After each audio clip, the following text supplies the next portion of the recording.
welcome to the Grow Old Disgracefully podcast. Yes, we got that right. Let's celebrate that straight off the bat. Welcome to episode 4. Four. Street.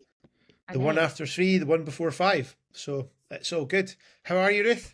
I'm good, thank you. I did like that we briefly had a moment of remembering exactly what the name of the podcast was. Yeah. To be fair, when I'm doing my own one, I'm still the same. It takes me about 7 attempts to get the first part right because I always get it wrong. Yeah. Well, it helps. What is your other podcast called, Andy, again? The Wolfpack Performance Podcast. See, I've got Ruth McFit. So the Ruth Mac podcast, I think it is actually. Was it? Yeah. See, yeah. I can't remember the name. I should have done an easier name than that. It is because I'm all over the place. Easier to remember if it's your own name, isn't it? Mm-hmm. Yeah, but there we go. Yeah, but I'm good. And Claire was going to join us today, but she's she's working. She's not very well. I say she's not very well. She's got like an allergy. Oh no. Her eyes have gone puffy. So allergic to Hyrox, clearly. I was going to say, is that the allergy is Hyrox. On that note, how did you guys do? How did you enjoy it? You obviously finished it? You did a good time? Was it fun? Was it horrible? Was it scary?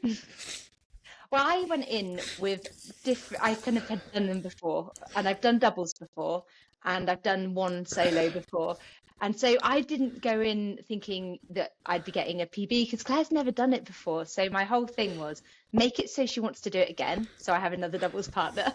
It was selfish. Yep. People are like, that's so lovely that's your first goal is that Claire enjoys it. I'm like, it's not that. It's not that lovely. I wanted to do it with me again. And then the other goal was to master the wall balls that went so horribly wrong in Paris. Because I wanted to just make that really wasn't your fault though, was it? It was insanely tight judging because I saw it in Glasgow and there was, I think when we went and saw it in Glasgow last year, there were the station that they were doing the wall balls, there were 5 different people and 5 different judges and they were judging on different depths. So one person was getting a no rep, another person was going deep, was going shallower and still getting the rep. So I think it's subjective. Yeah, and I was going to 90 degrees, but I wasn't going that really below 90, so I just thought when I go into this, I just need to have no room for doubt, so that they can't, because then they started no repping me when I wasn't hitting the center of the target. Like I was hitting the target in reasonably middle, but that was in Paris. So this time I was like, right, there we go. I've just got to do it. And I went in a bit fresher because Claire and I Claire's not done loads of running before, in which case she did brilliantly. So I was like, okay, great. I can go into the wall balls a bit fresher. And I did the majority of them just because Claire was like, crack on, go for it. It's good. And that went really well. So I was really happy. I didn't get any no reps. And I asked Claire if the judge was being nice or if they were actually fine. And she was like, no, they were great. It's good. And she loved it, Andy. Woo! So, brilliant. I You've don't got think a Hyrox partner for life. Yeah, I'm definitely not doing it. Mine's is honestly my biggest hatred is still burpees. They're the worst. I can't think of anything I would rather do less than burpees. Claire wasn't that bad at the burpees, so maybe she could just do the majority of those. I'll just trade her. I'll do wall balls, she can do burpees. Yeah, I think that's kind of how you look at it, isn't it? Somebody can do, because I would be good at the broad jump, standing broad jump, but I'm just crap at the burpee in the middle of it. So yeah, it's always fun. I'm not good at the broad jump. In fact, the burpee bit would probably be the better bit. I remember thinking I'd done quite well in Paris. I was like, nailed the burpees. And then and then I was like, they're actually quite a lot slower than I thought. And then my husband was like, yeah, you're doing like 2 to everybody else's 1 because you're not jumping very far. I was enjoying the burpees, so I did more of them. Yeah, exactly. That's it. I was just enjoying it. But yeah, no, we were in Copenhagen. We really milked the trip, Andy. We went for good. 5 days for a one and a nice. 1 event. Yeah. So, and I've never met Claire in person. So until then. Oh, that's good. Did you go and see The Little Mermaid? Yeah, we did. We saw it from. Can you hear me? Okay. Yeah. We saw it from the. We saw it from the back on a canal boat, and the guy said, well, congratulations, you've now seen the most underwhelming tourist attraction in the whole of Denmark, but we still went and saw it from the front by foot. And yeah, he's probably right. It's I wouldn't even exactly. say in Denmark. I would say probably in the whole of I Europe. think he might have said It's that. it's. I've never. I know what the general story of it is. I've never seen any of the films, any of the Disney films. I have no interest in it. I remember seeing it and being like, "Yeah, cool." Just this big bronze statue thing. I'm like, cool. Yeah, Yeah, I don't think the stories even that he told was even like, oh, I have to go and see it now. We just thought, oh, we might yeah, as well go see her face because we're not that far away. Had a yeah. picture, ticked it off the list, and went, come on, let's go. If So you're that's there, you go and see stuff. Like it's you've that's one of those been, things, isn't it? you've been then to Copenhagen. Yeah, I played football out in Copenhagen, so it was like a team trip to see it as one of the cultural references, which for a team of young lads was not exactly what anybody wanted to go and see. It was like, okay, cool, can we go somewhere else now? So yeah, Yes. And actually, I don't know about your clients, but I've got I feel like I've gone away to Hyrox and Copenhagen. I've got loads of clients that are going on holiday soon. And that's why I thought actually I can use what we've done, the good and the bad, um, to talk about travel and yeah, goals and so absolutely. on. Because there are some things, Andy, that we did pretty well, balance. And Yep. then we did load up on a bit of Haribo before the event. And I was like, probably didn't need that much. Yeah, I think it's a difficult one, isn't it? Because if you're going away on holiday and you have like a proper finite time-wise goal in mind, say for instance like a photo shoot or you're going to compete in a physique competition, yes, you're going to have to stay on plan. But for 99% of us, we can play off plan for quite a lot of it. And Mm. actually, you're not going to put that much of a dent in any progress that you've made. No, Um, maybe a especially the bit of fact that, water yeah, a bit of weight, water weight, and that a lot of that actually comes from, well, one, because you more obviously car. eat more Mm. carbs, but also two, because of the pressure that if you're going over on a flight, the pressure, the sort of change in air pressure and stuff like that can have you And holding a bit of water as well. So and if it's it's a long flight, a bit of sitting down and for long yeah, periods as well. I definitely feel exactly. grumpy after traveling. But I would say the balance part. So you can't go to Denmark without having some Danish pastries. I don't think that would be probably wrong. Blasphemous. Yeah, I think so. So we were like, but obviously you don't want to go and feel shit and eat them all day. But it was Yeah, like it would be like, oh, go for coffee in the morning and have a Danish, or I preferred they had this like cardamom based bun thing. It was lovely, but it wasn't as croissanty greasy kind of as the yeah, pastry on that. So it was really nice. But I'd have that, but we'd have a protein yogurt in the morning, like a nice. drink, protein yogurt drink. So it's like a bit of protein and a Danish. Sorted. And And then balance. that's what a lot of it is though. It's like, you can go on holiday and yes, you could stick to the plan as harsh as you want. But at the end of the day, a holiday's a holiday. And if you're as I say, for 99% of the population, going on holiday is letting your hair down, relaxing, having a bit of chill time. And that doesn't mean that you have to stick rigidly to what you're doing nutrition wise or training wise. Nutrition wise, you're going to eat a bit more. You know that. That's just how it is. Personally, I'm not a big one for like sweet stuff, so I'm generally if it'll be more meat, there'll be more like steaks being We did intaken that or too. yeah, I'll be like, oh yeah, perfect, all the meat, perfect. Yeah. So yeah, it's Yeah. And actually, I think it's always worth having that conversation with yourself before you go, because something that can really ruin your memory of a holiday is if you go over, you haven't thought about that. You then start feeling guilty about eating certain foods because you're like, I shouldn't be doing this. And then you go home annoyed with yourself because you think you've gained weight, or you've completely gone to town and felt gross because you've only eaten, those foods. I think having an idea and going, okay, I'm not giving up, I'm just pausing. I know you're like, it's just a pause. Is important to decide before you go what you want it to look like, what is important to you on a holiday. yeah, it's a delay, not a cancellation. That's it. That's what you said. You said It's a something delay, else not a cancellation. And that's what it is. And it's similar like, when I go on holiday, yes, I'm going to eat a bit more. But for me, especially when you go on holiday, you end up doing a lot of walking. So you end up keeping your steps up. If anything, you probably do more because you're actually going around and seeing stuff. Like I was in Amsterdam with a few mates for a stag do, and we did train when we were over because the guys all train. But like my step count was normal step count's like 12.5 to 15,000 a day. I think I was like closing in on 30,000 for 2 to 3 days. It's like because you're trying to see as much as you can. So yeah, so my big kind of non-negotiable for going on holiday is training, and it's not about making any progress in the gym.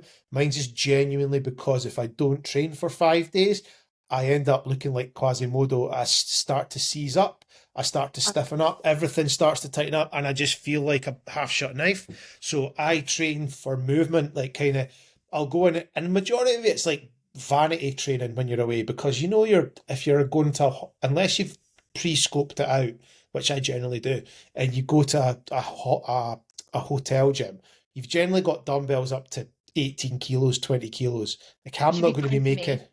But I'm not going to make any progress from 20 kilo dumbbells. So I'll go in and do a bit of vanity stuff, just some beach weights, bit of a flex in the mirror, get myself moving nicely. And that's basically kind of how we look at it. And it's strange because you get people like one of my exes was always like that. Why do we need to find somebody that's got a gym? It's like, because otherwise I'm going to be a grumpy bastard because I can't move for most of the holiday. So I'm always one to train on holiday, and I don't think that people have to. If you're going away for a week and you don't want to train, or even two, it's not going to be the yeah, end of the world at all. It really is a preference thing. But I feel better, even if I'm only going and doing half an hour, whatever. I feel yeah, better for doing something for sure. And part of that is because of movement, but part of that is psychologically. I just feel good if I've done something like that. And yeah, if you're in a hotel, I would go before the day begins, so I'm not missing out on that time with the family and so on to do it. It's not super hot in the day, but when we go away in the summer, it's more like self-catering. It's a yeah, house swap. So I go to a gym that's down the road, and that tends to not be first thing in the morning. But again, it's something that in theory I don't have to do it, but I like to yeah. keep ticking over. Um, and I think that's the difference, isn't it, Andy, as well? If you're going to a hotel, an all-inclusive, a self-catering, what your travel looks like is going to vary depending. Yeah, Have you got, absolutely. are you going away this year? No, we've got nothing planned currently to go away just now. Laura's go. She's away to Canada for a week with her mum and the wee guy in July. Amazing. I think it is, but yeah, we've got nothing planned at the moment. It'll be a kind of a bit of a loose. There'll be a loose plan. We'll go away somewhere, whether it be Spain or something like that. Kind of got a sort of place we go to in Mijas, so kind of I know where all the gyms and stuff are around about there. There's an oxygen gym which is owned by the Oh, guys that own the one in Dubai and like sort of Middle East, and it's honestly this gym is. You look at the building and it's like that's just an office block, but you go in and it's like honestly some of the kit is like unbelievable, um, absolutely top class gym, and it's like again in comparison to over here for a guest pass, it's like €45 for the week, mm, which places over here charge 20 quid just for a session. So it's like €45 for the week. This is a piece of cake. Definitely be going there. yeah.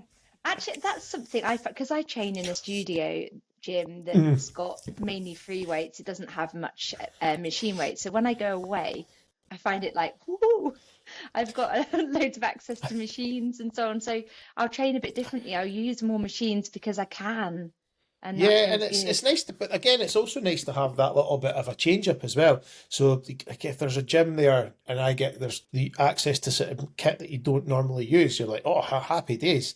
So yeah, it's quite nice. It's a holiday for your gym sessions. It's great.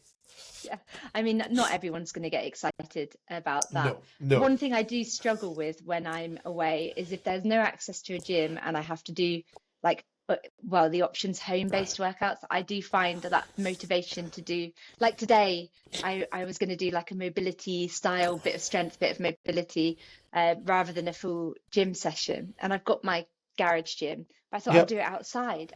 I find that if I'm doing any exercise in the house or in the garden, super hard to motivate myself to do that.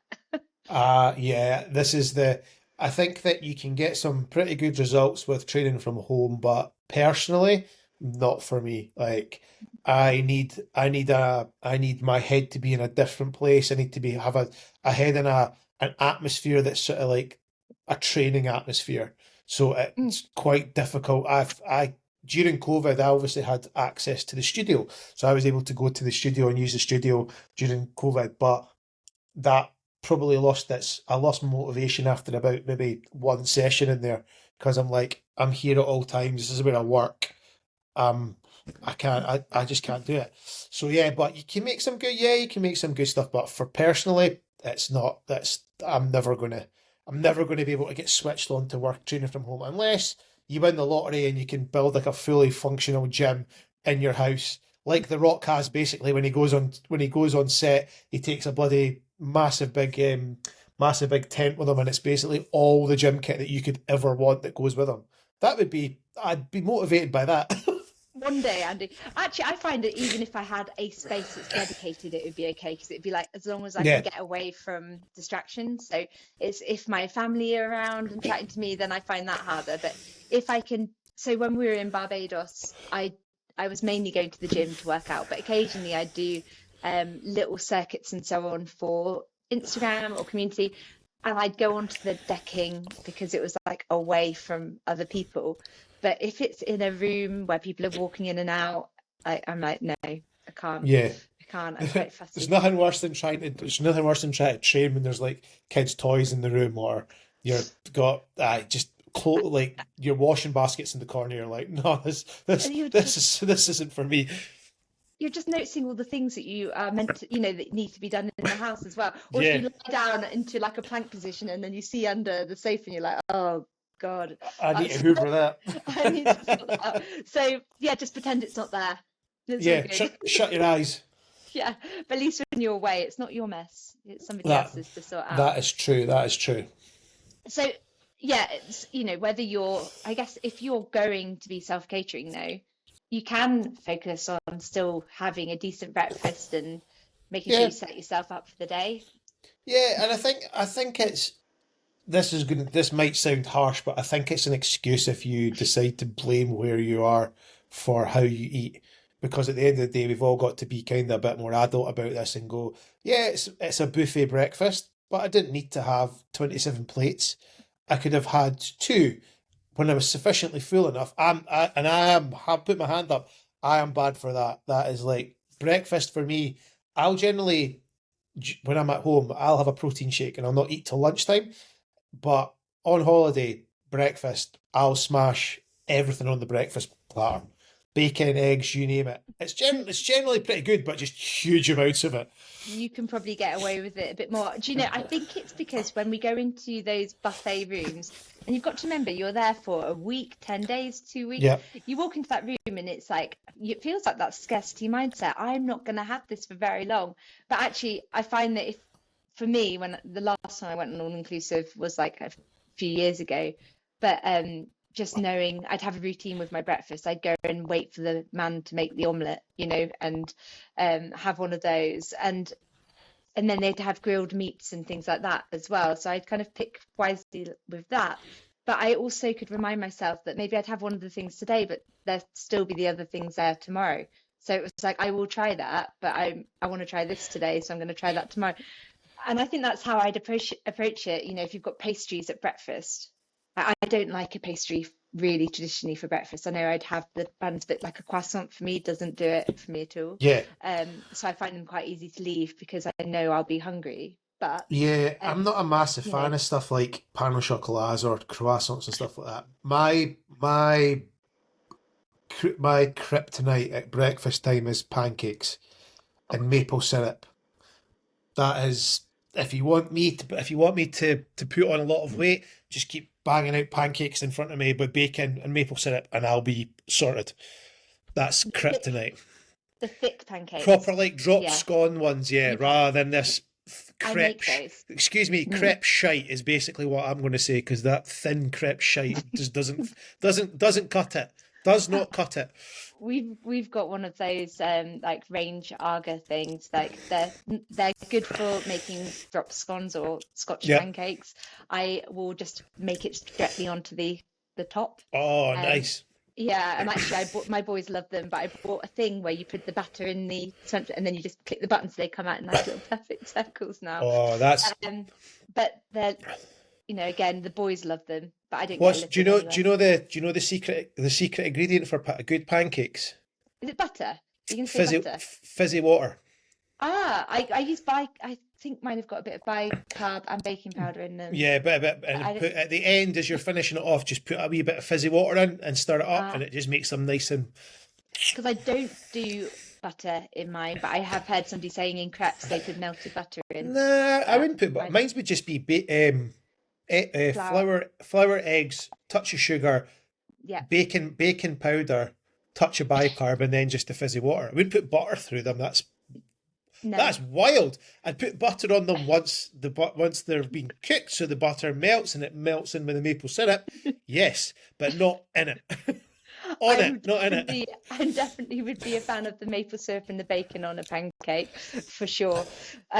This is just going to become oh my goodness, what do we eat on holiday? But actually, I think my eating, I have this thing where I say no crap cake.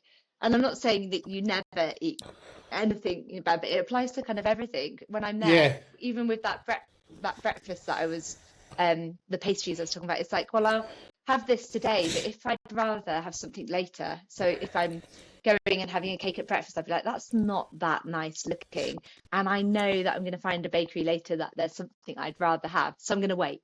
And then even when I would walk around the bakeries, perhaps traditionally, I'd be like, I still think I can find better. So I'll wait. And actually, sometimes it's to my detriment, because I'll be like, I should have had that one earlier. But the point is, I will look at it and be like, it's not special. I can get that back home. I'm like that. I'm like that with ice cream on holiday. I'm like, oh no, that doesn't look as good as the last plate. And then by the time you get to the end, you're like, oh no, I think that's the last ice cream shop. I've done that before, and I'm very fussy with ice cream as well. What's your flavour? Well, it's got to be a waffle cone. And if you said, I'm not a big fan of the as everyone say waffle cone. Now, if you'd ask me traditionally, but it will depend what mood I'm in, I'd say I love a mint chocolate chip ice cream. Yes, it's got to be a good mint chocolate chip. Like, I want lumps of chocolate as well, not like just flakes of chocolate in it. Yep. And if it's not the bright green one, even better if it's got like the proper minty flavour. But that's good. So I love a mint chocolate chip. But sometimes you can get like a blackcurrant ice cream that's really sharp, and I can do that. And like loads. I could eat loads of different ice cream. Not big fan of strawberry. I hate those ice cream cones that are kind of rice paper wafer. They're stinking. I always just go for the tub, because you get like more scoops in the tub in comparison to a cone. That's what I do when we're away. We're really lucky up here in Edinburgh, because we've got Lucas, which will be the same as anywhere else, but they do like some crazy flavours like Nutella and Kinder Bueno and stuff like that. But mint chocolate chip for me that's top tier. And anybody that complains and goes, oh, it's like toothpaste, shut the fuck up. They're having bad mint chocolate chip. They haven't exactly. They haven't it. I think the one we used to go to in Scotland, is it called Eskies or Eski? Oh, that was really good. But I think that's maybe in Hamilton. Yeah, but I'm not sure of that one. There was queues out the door. I think that's a good sign of an ice cream shop. Queues out the door. Yes, that's when you know. I often go for a tub, because I feel like I just want the ice cream.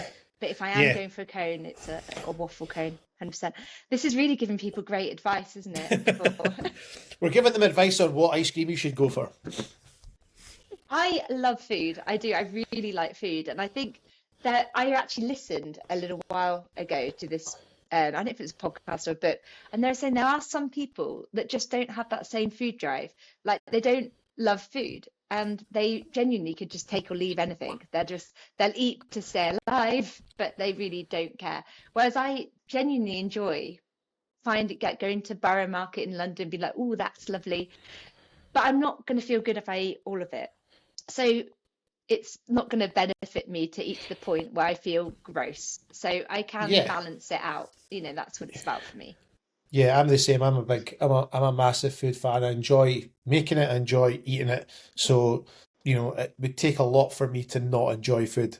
And I find that it's a strange one. I get that people use it purely as fuel, and that's all they look at it, but you miss so much when you don't look at it in terms of it's an enjoyable experience.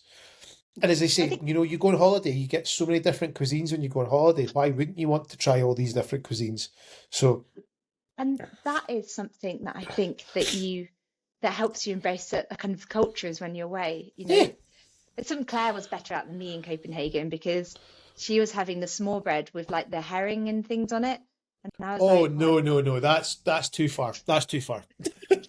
I'm not to the point of trying to find an Irish bar when I'm in Spain to get an English fryer, but I'm not going for the pickled herring. That's just.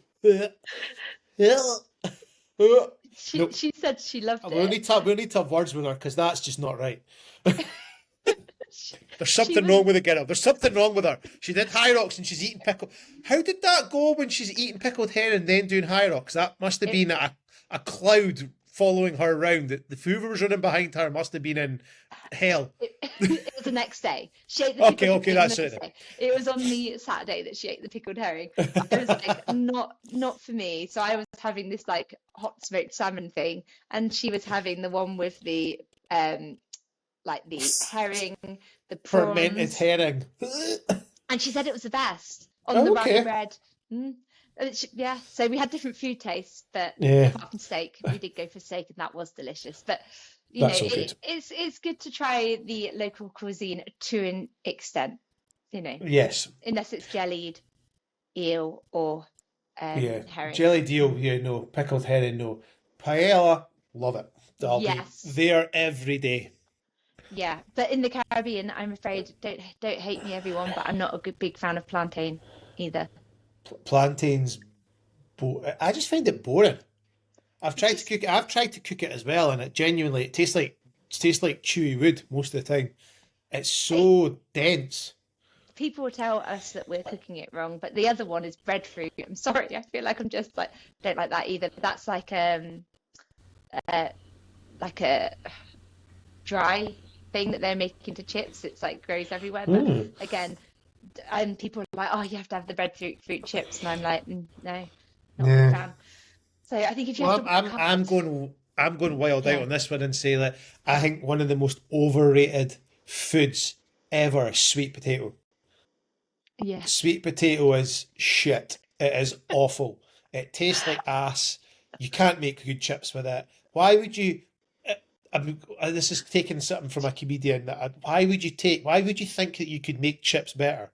You can't. You can't make chips better. Don't do it with sweet potatoes. If you do sweet potatoes, just throw yourself off a bridge with the sweet potato. I mean, I don't have such a hate for sweet potatoes. I don't really eat them. Like, they're not something I buy, probably because I like a normal potato. Yeah, because they're shit and they look weird. But I think I've had them before, and you cover them with enough chili. That's the issue. Like, if you just got a white potato and you make mashed potatoes, a wee touch of salt and pepper, perfect. Sweet potato, you need to cover in sour cream, cheese, something that doesn't make it taste like sweet potato for a start. That's not a good thing for a food. If your food has the taste of something else, not a good place to be. Sweet potato is that food. Yeah, well, there are a few foods like that. I think cauliflower. The only time you eat cauliflower, exactly. The only time people eat it is when it's cauliflower cheese. I've never seen anybody eat cauliflower just as cauliflower, because it needs to have something chucked on it. I feel like we've had it so that it's broccoli. If you buy frozen veg ever, sometimes you get the broccoli and cauliflower mix. It just goes mushy. It does. The cauliflower isn't great, but the broccoli's okay. Yeah. Well, it's quite funny because I think you obviously, like, things like holidays and stuff always have your experience of food obviously sticks with you. And I think like things like experiences across the board, whether it be in just general life and stuff, is always like that. And I always remember my mum was the worst cook known to man. Like, genuinely. I have never seen anybody or heard of anybody setting fire to something in a microwave. Like, bar sticking a piece of like a tin foil or metal in it. But no, there was nothing. She blackened a pizza in a microwave. That's how bad. And we didn't have a dinner bell. We had the fire alarm going off that you knew dinner was ready in our house. That's how bad she was. Like, vegetables came out and it looked like they'd all been pureed all the time because they were nuked off the planet. Like, so I think when I started to cook, I was like, I'm actually going to get half decent at cooking because I cannot handle eating food that tastes like, or just like chewing wood or drink it through a straw when it's not supposed to be. So yeah, always interesting. No, I mean, I love baking more than, like, I'll cook, but I'm more baking. But I've been making. What's your piece de resistance for your baking? So the thing that I get asked to make most is carrot cake, just because that's mine. Because it looks, I do this a 3-layer one, nice.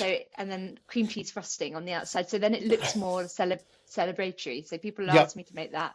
But I make a lot of cookies as well and banana bread and things like that. But I just enjoy it. It's just something I've always done. I can easily do like a Victoria sponge or something. You just whip it up.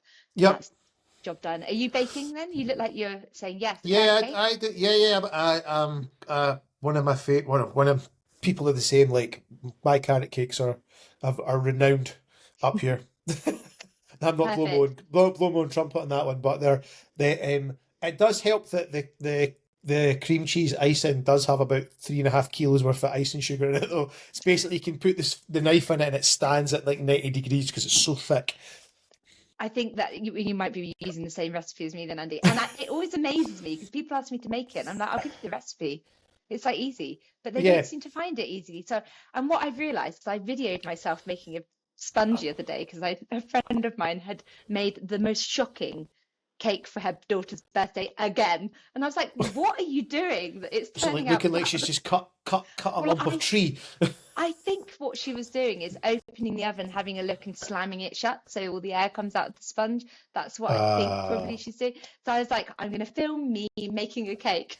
It's really, and I sent it to her. I was like, here, it's that easy. It's an all-in-one method, same amount of ingredients for, butter, sugar, eggs, flour, and I'm like, do the all-in-one method, line it, like it can't go wrong. Well, it can. I think if you open the oven probably too early, like if it needs to be in for 25 minutes, as long as it's had 20 minutes, you can probably open the oven and have a wee look.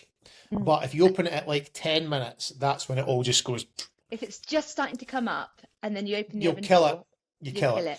And then, there's certain ways of checking if it's done, aren't there? So, we should do the Andy and Ruth baking show. We'll do that. We'll do that sometime. That sounds like a great show. What did you make? And I'm very anti normally, although I did make something, an Instagram thing recently, but I'm normally very anti making those more calorie dense foods, unhealthy foods, trying to put a healthy twist on them. Like my husband said to me, do you think you can make these cookies healthy? I'm like, no, because they would taste like shit. Why would I ruin them? I'm just going to choose that. Yeah. Exactly. Oh, here's a healthy way of putting together. Like, yeah, that also tastes like ass. Like, stop trying to make things healthy. If you want a cookie, have a cookie. Put it into your daily. Just don't have 7. Have 2 or 1.5. Don't eat the whole bastard in box. It's as simple as that. And interestingly, I decided for a recipe reel on Instagram, and I didn't change the macros or anything. I decided to make one of the things that was doing the rounds. It was like a chocolate brownie ball, and it was made with dates and things like that. And I was like, I'll make it. And I made the amount the girl had made. She'd made 5 from this batch. And then afterwards, and it was absolutely delicious. It was really delicious. Afterwards, I put the calories into MyFitnessPal so I could just work out what the macros were. It was something like, for one of the balls, and they were quite big, you could definitely have 3,000. It was 369 calories, and I say they were quite big. They weren't as big as a piece of cake, like a a cookie even. And I was like, they're very calorie dense because they've often got nuts in and Dried fruit, fruit. dates absolutely rinse calories. Yeah, so if you've Like got a you fat go sticky toffee pudding, like that thing's ladled because it's just sugar and dried fruit all yeah, over the place. I mean, But gut health, all of those things. Yeah, healthy wise, fine. But I would be making sure that I had all the nutrients in my meals and yeah, making sure that everything's going there, and then see the cookies and things like that as a yeah, less often but more enjoyable thing, something that I can actually enjoy. yeah. And It's the then, it's the yeah, healthy food. It's the healthy food conundrum, though, isn't it? It's that one where people are like, "Oh, I'm eating extremely healthy. I'm eating lots of nuts. I'm eating lots of dried fruit," and you're like, "Yeah, but you're probably about 3,000 calories over what you're supposed to be across the course of a week because these things are so calorie dense." Like, mm, and I'm not saying that they're bad for you, but no, if fat loss is your kind of number one issue or the number one goal, like that's not helping you with keeping your calories in check.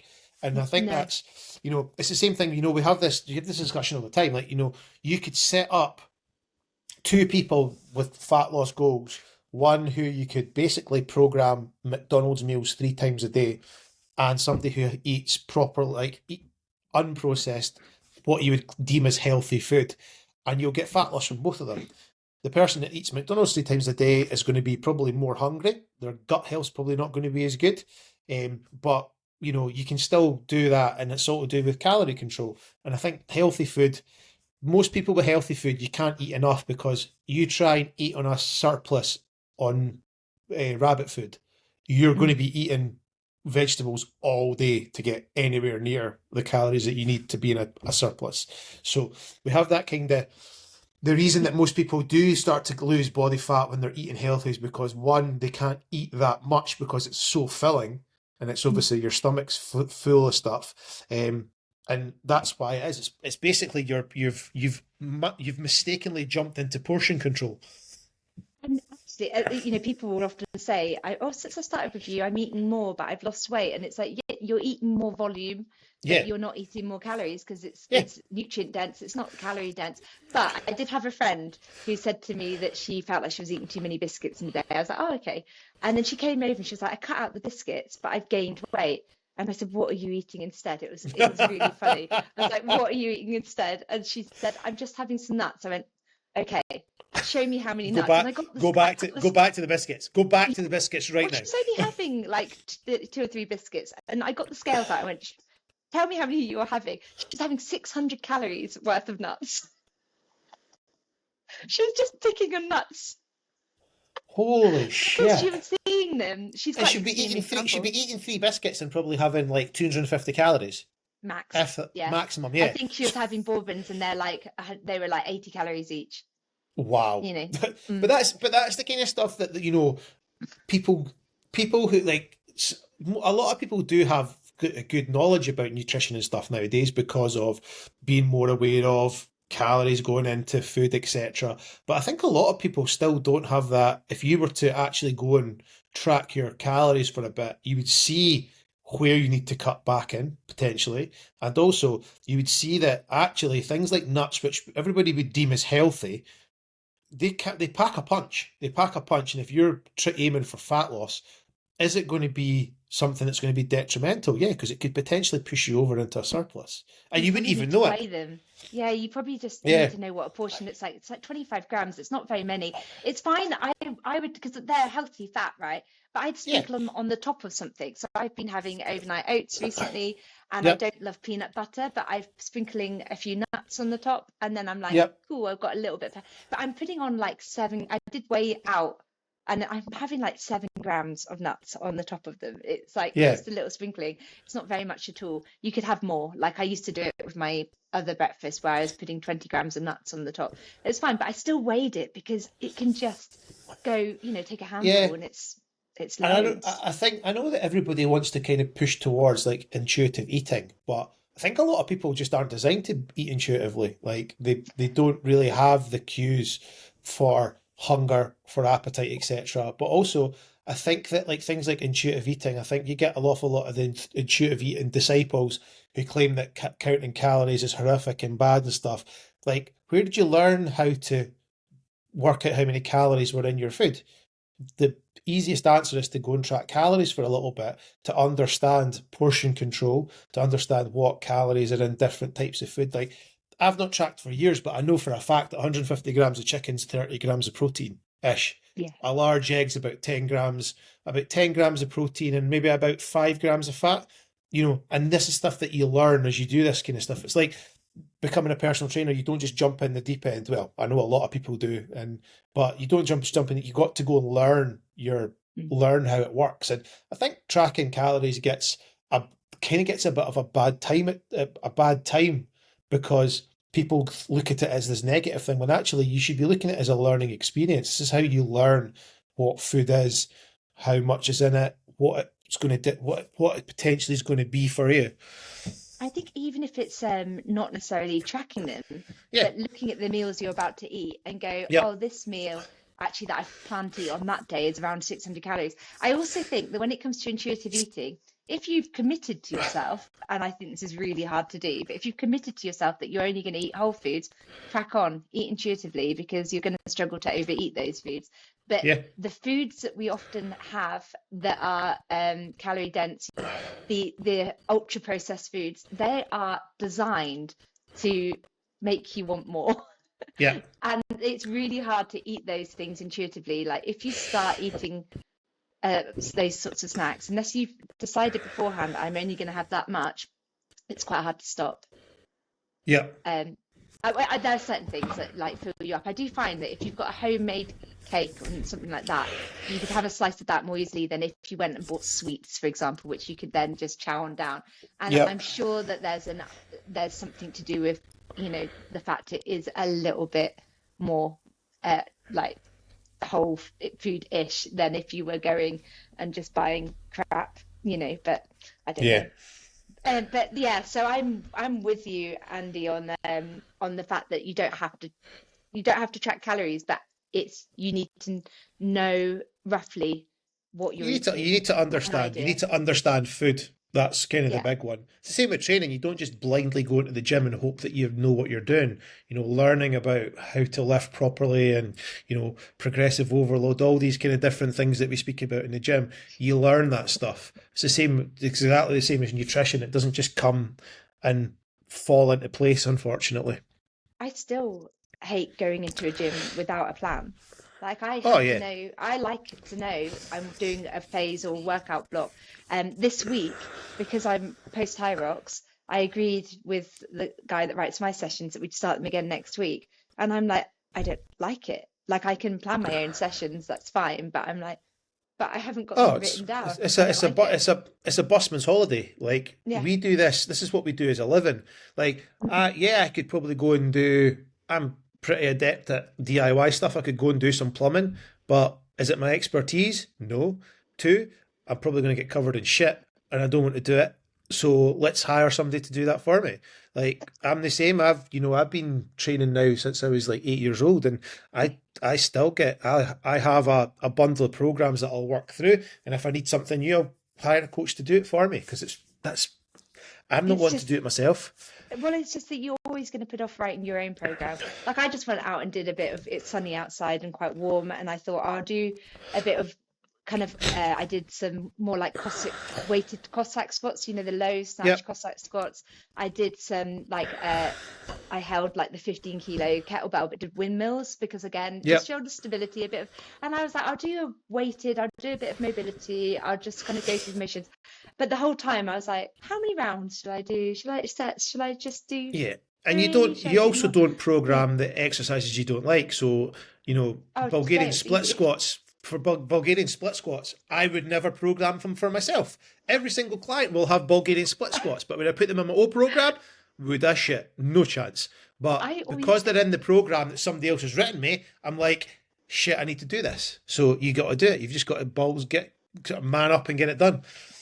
They're one that I would program for myself, because I think if I'm away, I kind of always think, I could easily do that. Like there's always a bench to find and so on. And I think sometimes I feel like I'm more likely to go the other way and push myself like too hard, in that I will just kind of go, oh, if I'm going to a gym to do it, it'd be like I should be doing this. So I'd write a program for myself, and I'd expect probably too much from myself.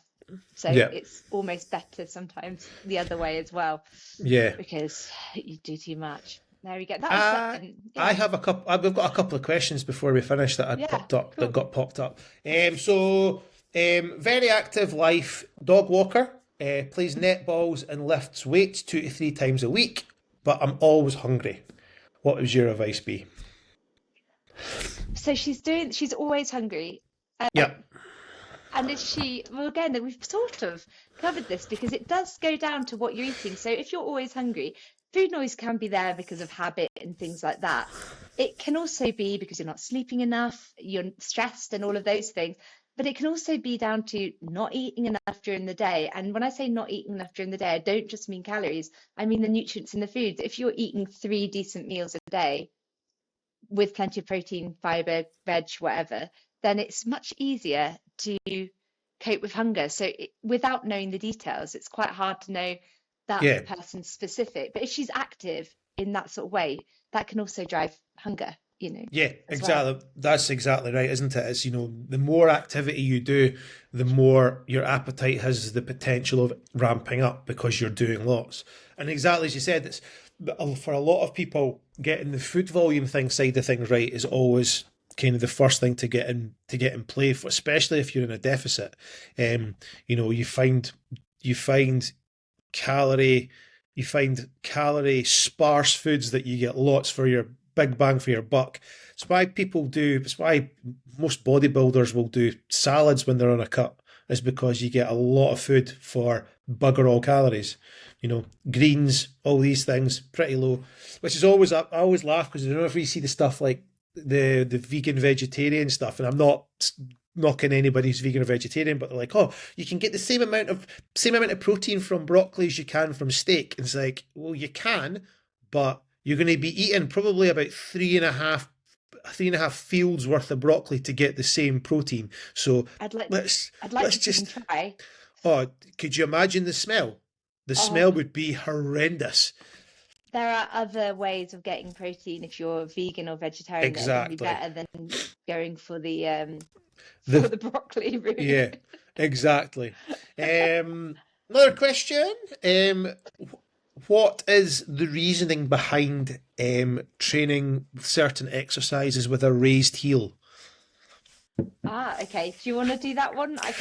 I do occasionally train with the raised heel, but there's different types, isn't there? Because there's the little and then there's the bigger. So yeah, so raised heel generally is going to activate quads a bit more because you get the angle at the ankle can be bigger basically, so you get more travel over with your knee, so your quad has to take more of the brunt of the exercise. So raised heel stuff could be things like you could do squats raised heel, which is why so many people wear lifting shoes, because it helps with range of movement. You could do things like hack squats, split squats, raised heel.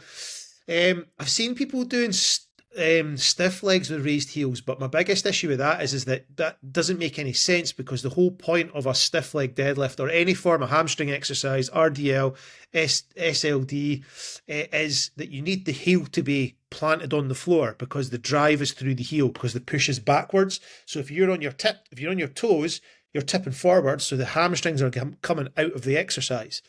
So anything raised heel is mainly to get your quads activated. So anything like things like goblet squats.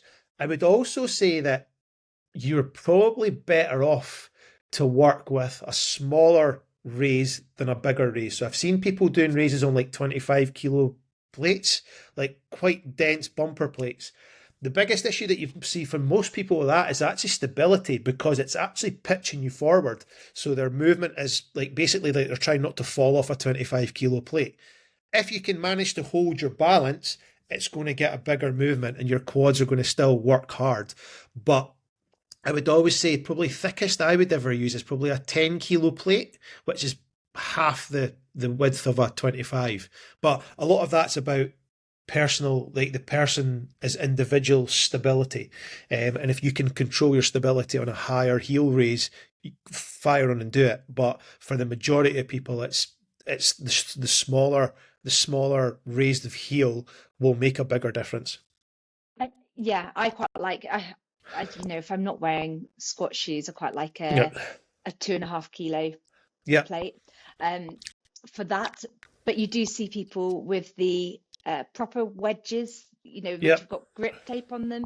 And I think there's a certain thing, weirdly, because for the range of motion, I think if you are trying to hit your knees to practice going through a deeper range of motion, some Yep. people will use it for that. I remember there was a guy I used to follow on Instagram who was like a knee guy, and he would almost look at doing that, or sissy squats and things like that, to try and get the range of motion there.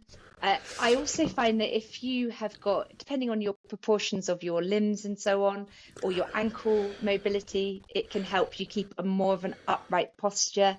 If you've got lower back issues, sometimes that can be kind of nice as well. Yeah, very much so.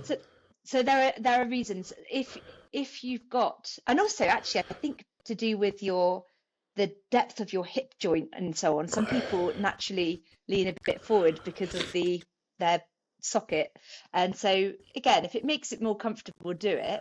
I find that doing a front squat, something like that, helps me keep a bit more upright anyway.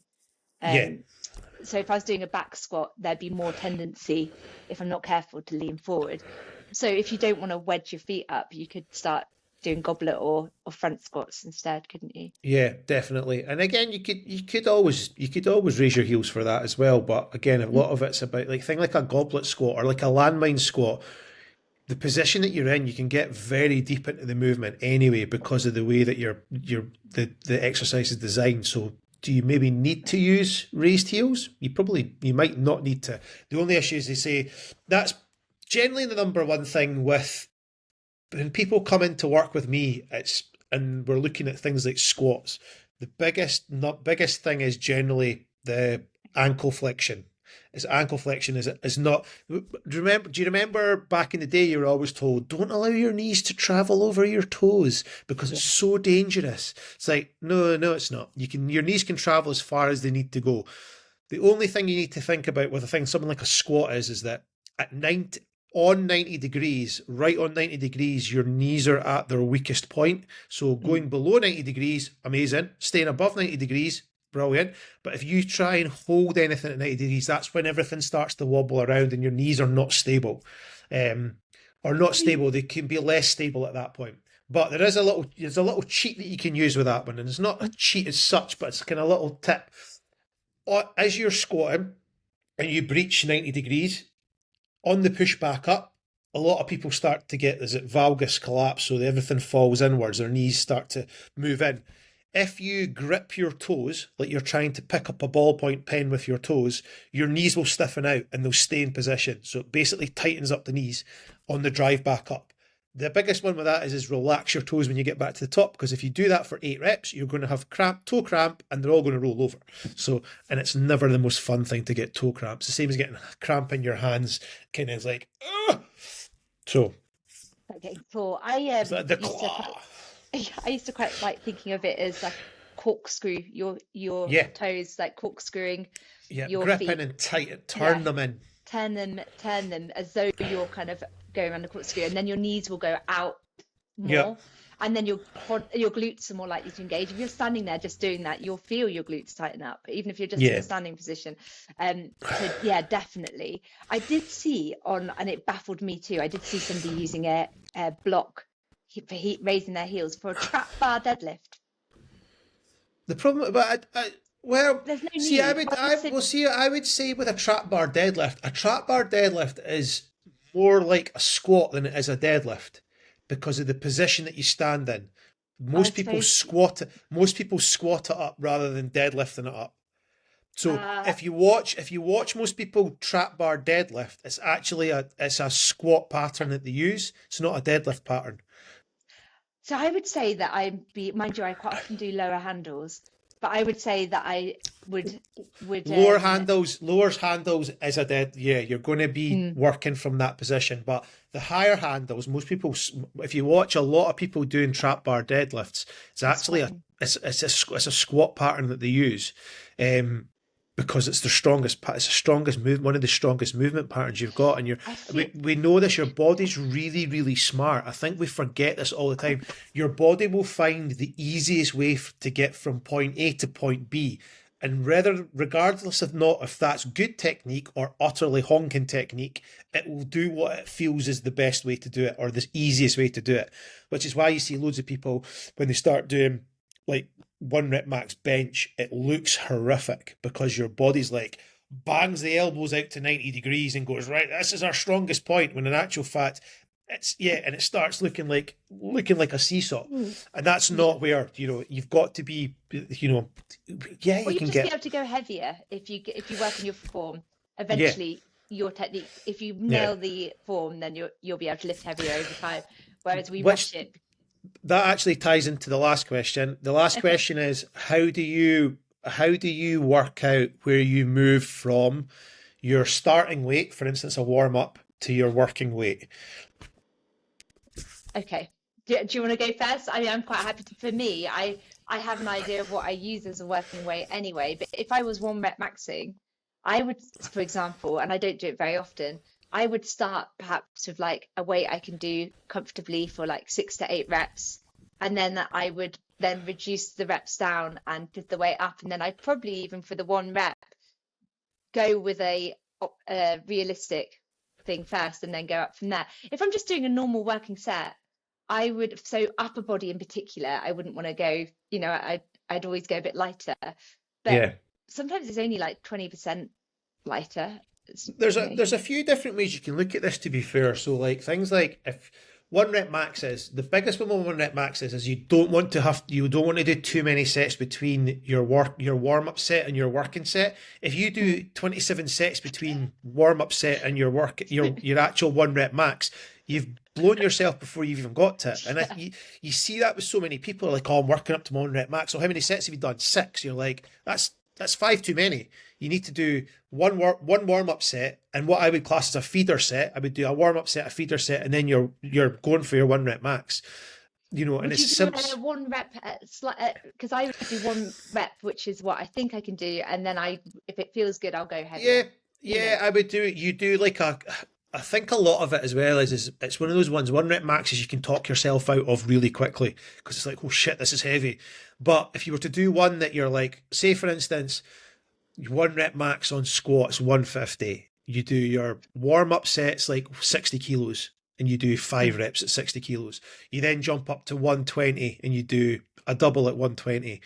Your 1 rep max you're looking at is 150. I would maybe do a single at 140 and then move up to 150. So you've done 4 sets, but you've shortened the rep ranges every time, and you're only doing singles from that point on.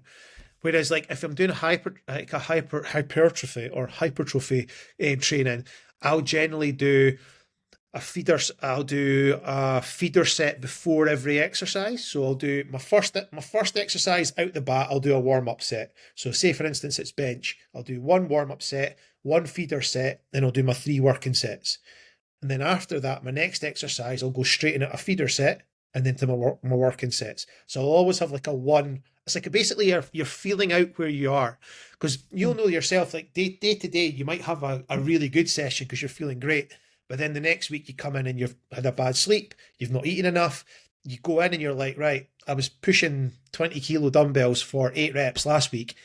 I'm struggling with 12s today. Like, this is going to be tough. And that's your kind of way that you work out where you need to be. But exactly as you said, you should have an idea about where your working sets are, how much you're pushing, by keeping a sort of log of what you do with your training. Because there's no point going in blindly and hoping that you're going to find the right weight to work at. Like, you will be surprised as well, like, if you do the warm-up set. Like, if I went straight in and said, this is my working set on my bench, I'd then get to my second set and be like, oh, it feels easy now. Because with bench in particular, it's the main one. It does take a bit of time. You kind of want to just get those muscles working. If you go straight into to it, you're going to find that you can't lift as heavy, and then you're going to be like, that's weird. I'm so strong on my set 2 and 3. Yeah, you want to get things primed, you want to get things switched on, but you also don't want to excuse the analogy, you don't want to blow your load before you've actually got to the working sets. Yeah, exactly. I probably need to warm up a little bit more. I mean, I do a decent warm up, but I have to get my coach to actually plan in some of the activation exercises sometimes, because otherwise I'm like, I just get this done.